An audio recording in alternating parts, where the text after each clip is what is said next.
పాపానికి లొంగిపోయేవాళ్ళు దేవుణ్ణి మహింపరచలేరు.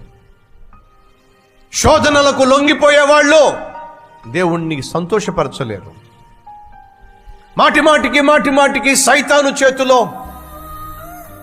బందీలైపోయేవాళ్ళు దేవుణ్ణి సంతోషపరచలేరు.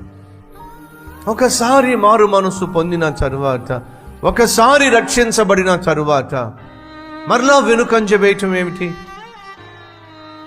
మరలా సాతానుతో చేతులు గలపటం ఏమిటి?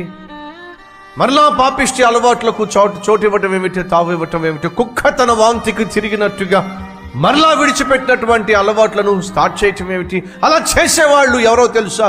యేసుక్రీస్తును బాహాటంగా మరలా సిలువ వేస్తున్నారు అని బైబిల్ సెలవిస్తుంది.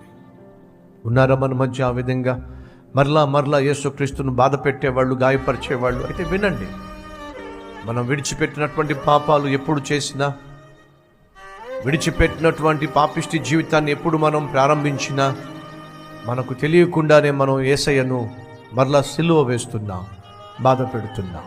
పాపానికి లొంగిపోయేవాళ్ళు, వంగిపోయేవాళ్ళు యేసుక్రీస్తును మరలా సిలువ వేస్తున్నారు.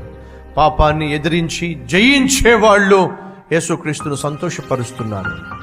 అడుగుతున్నాను, ఈరోజు మనం యేసుక్రీస్తును సంతోషపరిచేవారిగా ఉన్నామా, లేక గాయపరిచేవారిగా ఉన్నామా?